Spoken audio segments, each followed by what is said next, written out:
Well, hello. I'm Pandi of Pandi's Hair Candy and More. If this is your first time stopping by my channel, welcome. If you are already Pandi's peeps, you already know what it is. Kick back and relax. This is Greenleaf, Season 5, Episode number 3. Tonight's title, The Third Day. You all, let's jump right into this Greenleaf review and recap, shall we? Okay. Basically tonight's episode began with us seeing Gigi sitting outside of the Greenleaf mansion, and up rose Rick Fox, aka Darius. He shares with her that he's headed to Vegas to follow up on that lead from Cal from last week, the one who dropped the tea about the Edenvale Lending company. Yeah, that Cal. Now when Grace asked him how he managed to get the time off from work to go take a trip to Vegas, he lets us know that he done up and got fired from the job and all. Because see, basically what Darius was doing was he was pushing the envelope. He was questioning his employers, because remember, he's a journalist, about why there was no interest to look into the fact that Bob Whitmore is trying so hard and moving so aggressively to now secure a spot in Congress there, as well as take over the Greenleaf properties, their churches and whatnot. So apparently, in my opinion, there's some sort of cover-up going there, and now he done up and lost his whole job. Okay, so that's gonna be a whole new twist right there. Now, again, that's all basically because he's questioning, he's investigating, he's pushing the envelope, and it's getting a little too close for comfort. And of course, there's some sort of cover-up going on there. Now, next, we see Jacob and Carissa doing their usual bickering. It's like so mundane at this point. That's all they do. And we do know that they're in the process of a divorce, so that's to be expected. It was a quick scene. We then see Lady Mae and Bishop. They're kind of sitting down chatting in the morning, and I think they're chatting over breakfast, and she's basically telling Bishop that he needs to have a physical ASAP. And of course, Bishop is deflecting and insisting that there is no need. He's as strong as a horse. And in comes Miss Charity, moping around as usual. And, Lady Mae kind of tells her that, hey, we still have an opening for an associate pastor. To which she responds, Mama, I'm already associate pastor with H&H. It was just very interesting. Okay, we then see Noah show up at the house. And of course, Lady Mae is daunting and drooling all over Noah. And you can clearly see that Gigi is very uncomfortable with the way she's going on and carrying on. But that's Lady Mae doing what Lady Mae does. Gigi gets up and runs out. And Bishop, of course, follows behind her. She was just basically trying to say that, they need to get better acquainted. He should get moved in because when AJ gets out of the hospital, they need to work on being a family. And Gigi's like, we don't even know what he's going to do, if he's even going to want anything to do with us when he does get out of the hospital, because he doesn't even want to allow us to come up to visit. So that's what happened with that. Okay, we then see Jacob. Jacob shows up at the infamous Tasha Skank's crib. She's all dolled up, cute little updo, nice little tight form-fitting dress and all. Apparently, she's arranged a meeting with their half-sister, the half-sister of Rochelle and Basie. Okay, apparently, in Jacob's mind, he's come up with this idea that, he's going to be able to go and meet with her and, she's going to be able to offer up some sort of clarity, about this whole will or whatever that, of course, Carissa keeps hanging over his head. Yeah, I don't think so. Next, we see Phil and Charity at the church. Phil is coming at Charity full force with the whole fact that Duty now wants her to be the first voice heard and the first one to preach at the new church opening. And really, she doesn't want her to preach. She basically wants her to do the welcome. Like, really? You go and get like one of the little junior ushers or somebody to do the welcome, not the associate pastor. Okay, so of course Charity is not here for it. She's irritated and annoyed, and she's just not here for it. Next, we see Noah, Bishop, and Lady Mae are discussing basically again what's supposed to happen post-hospital. And of course we see Gigi, or Grace. Some of them call her Gigi, some of them call her Grace. She has that little, almost like a mini meltdown. Bishop tries to basically, calm her down, talk some sense into her. And then, of course, we see Jacob back at Tasha Skank's crib. They're going to go meet up with Basie and them sister. Now, when they arrive, she's kind of interesting. I can't remember her name or if they even said her name, but where she lives, or no, not where she lives, but where they go is a very like urban, very hood neighborhood. And it's like a very urban hood area of town. And she runs some type of mission there. And, she was acting kind of weird. She was very overly spiritual. And she was telling Jacob basically how she prayed for the day that a Greenleaf would show up to do the right thing. Now, their meeting didn't yield much, as she could neither confirm or deny any of Basie's claims. And when Jacob asked her about knowing if the Greenleaf home was intended to be left for their father, she became sort of standoffish. Now, as Jacob and Tasha left, she placed a mysterious call to someone, telling them that she had just had a very strange meeting with Jacob Greenleaf. So my thoughts and theory on that is either Basie ain't really dead and he done pulled a fast one, or either Rochelle was on the other end of that phone and they got something cooking, or either both. And is Tasha involved? Because we all know they get in Tasha's head, it's a wrap. She's gonna go along to get along. Now, we next see Zora and Sophia surfing the internet. I think they're trying to locate the porn pics that Dante leaked of her. And I'm guessing in an effort to try to flag them. Now, they don't find anything. And we then see a very frustrated Sophia get up and have like an outburst. She starts throwing Nikki's belongings into the trash. Now, in the midst of doing that, in walks Nikki. Now, the two girls literally duke it out to where Zora has to intervene. And then Nikki gets all beside herself and starts challenging Zora to come against Sophia.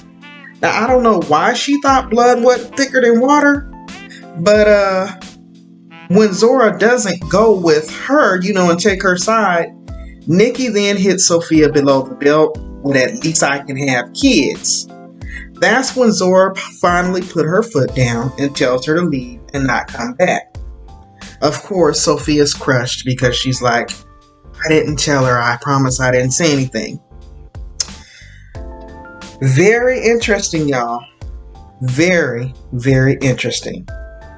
Now, next, we see Sophia and AJ calls her. She gets a mysterious phone call from him. Like I said, he wants her to come to the hospital, is what we later find out. Corinne, which was Lady Mae's assistant, is at the house. She's thirsty to get a position up in the church anywhere, so she offers to come on as their choir director. She's sitting down meeting with Bishop and Lady Mae, just trying to help them iron things out. We then go back to the Hope and Harmony Church, and Miss Judy is all up in Miss Charity's face, antagonizing her, showing off the ring, asking her what she thinks about it, just really trying to get under Charity's skin. She's something else, and I'm really surprised that Charity hasn't really flashed and, really gone off on her. Now, back at the hospital, AJ is still refusing to see Grace and Noah, but he does allow Sophia to visit. Okay?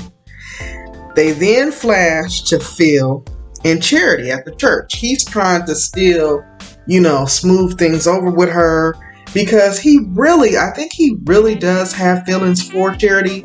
Unfortunately, he's in this contract and he's got to hold his end of the bargain. I don't know how he's going to do it because Judy is hella annoying, okay? But Phil is basically coming to the realization that Charity is a woman scorned and she's on a mission. He doesn't quite know what that mission is, though. Next, we see Jacob dropping Tasha back off at her apartment, and you can clearly see that they still have feelings. And she kind of gets emotional and wants to know, did you ever really like me? And he tells her that, yeah, of course I did. I really liked you. But when she moves in to try to give him the kiss, he tells her, no, we're going to hold off. We're going to do things right this time. Now, let me back up as well because I skipped over some parts. And do forgive me, y'all, because I had to take notes because I was also participating in an online live watch party while the show was going on at the same time as trying to keep my notes. So let me backtrack a little bit. We then saw Judy and Phil over dinner, and she's trying to complain to Phil about Charity. He was so over it. He was not trying to hear that foolishness. Okay, and then we see Jacob coming home because remember now, Carissa wanted him to go pick Winky up from somewhere. And when he walks in, she is totally emasculating Jacob to whoever she's on the phone with. No, he doesn't even have a job and he's not looking for one either. I mean, even if that was the case, you don't tell nobody that about your man. That's just a no-no. But I digress. So apparently it was her attorney. And when he asked, so I'm assuming that was your attorney, she's like, yeah, he said, well, good. Because now you can tell her, that I changed my mind. I do want shared custody. And she's like, well, you must be prepared for your daddy to be in jail. And he's like, do what you got to do. Do what you got to do. At this point, Jacob is so over Carissa and her bluffing. Okay? Back at the house, Bishop is working out on his elliptical when Jacob comes in and confronts him with the question, did he call Daryl James and ask him to come to the church that night that the church burned down with him in it? Next, we see Charity and her son, and Lady Mae comes in, and it's almost like a little peace summit. They kind of share some laughs over her childhood hymnal that Lady Mae came across. And she tells her that she's been struggling to try to come up with a name for their new church. And that's when Charity shares Eternal Faith Ministries. And I think they both are delighted with that name because remember, Lady Mae's daughter who died, name was Faith. So that was kind of cute. Now back at the hospital, Sophia has came in. She walks clearly right past her mom and Noah, and she gets to go in and visit with AJ. She's in there crying to him, complaining about all her issues and basically trying to get him to explain, what is your problem, dude? Like, why did you try to kill yourself? And then why are you trying to bounce and leave everybody hanging when you just came into our life? Okay, they have their little conversation. She then comes out and she tells Grace, her mom, he wants to see you now. So Grace goes in and he's like, I'm tired of everybody trying to put me together like a puzzle. I got some things that I want to share with you, and I'm only going to say this once, and then I don't want to talk about it no more. He says, when I was in prison, I was raped. I was raped, and those fools that did it had AIDS. That's my life now. That's something that I got to live with. That's something that I got to go through. And in true Greenleaf fashion, y'all, that was the end of episode 3. Now, one thing I will say, and I apologize, y'all, if this particular review was all over the place because it was kind of difficult taking notes while I was also participating in an online live watch party, but that was so fun. I truly enjoyed being over there. So, come on, I'll get back on track for next week's episode. But that was basically the episode in a nutshell. But that definitely explains why when they rushed AJ to the hospital, y'all, the nurse was asking Grace, did she get cut or did she sustain any injuries? And did she get any blood on her? Now, it would have been a violation of his HIPAA rights for them to share his HIV status. So, but it is starting to come together and it is starting to make sense. Now, I also still believe in my heart of hearts that he is not the real AJ. Something just still ain't really adding up for me with him. Like, he just came from nowhere, and the fact that he doesn't want to see Noah, which is the daddy that he was raised up with until he got locked up with, is something shady about that, because you see, Noah will be able to look at him and be like, who is this boy? This ain't my son. You know what I'm saying? So I feel like there's going to be a twist coming with that. I definitely feel like there was something shady about that phone call that the sister made when Tasha and Jacob left the mission. What was that about, sis? Who'd you call? And Judy is working Phil's everlasting nerves. And Charity, she is not even tripping. She's like, girl, I'm going to surpass you and Phil. I'm going to preach right past you two. She said something about her name being Godzilla, with the emphasis on God, and that basically that's her daddy. She knows that her daddy has bought her way to everything in life, but her daddy always wins, meaning her heavenly daddy. It was a good episode tonight, y'all. I'm Pandi of Pandi's Hair, Candy, and More. This concludes tonight's review of Greenleaf, y'all. This again is season 5, episode 3. It was titled The Third Day. We are still hanging on by a wing and a prayer. They ain't let us know if Basie's still living. We're kind of unsure of what Jacob is doing. He's kind of running around doing some investigation, but he's being real cryptic. He ain't really telling us what this pursuit is that he's on. So he's kind of leaving us hanging with that. But you know what? OWN never disappoints. The OWN network never disappoints with Greenleaf. And the mere fact that this is supposed to be the final season, I think it's only going to get better from here. So y'all drop down in the comments. Let me know your thoughts. Let me know if I left anything out. Did you guys watch the episode? Definitely. I love to hear your feedback. So please drop down in the comments below. Let me know your thoughts on tonight's episode. If you enjoy these reviews and these recaps, definitely go ahead and smash that thumbs up for your girl. I greatly appreciate it, as it helps out with my analytics here on YouTube. And if you really enjoy this commentary, please go ahead and make that red button gray. Hit that subscribe. It is free 99 after all. It doesn't cost you anything. All right, y'all. Until next time, I'm Pandi now of Pandi's Hair, Candy, and More. Y'all be blessed, and I will see you all in the next video.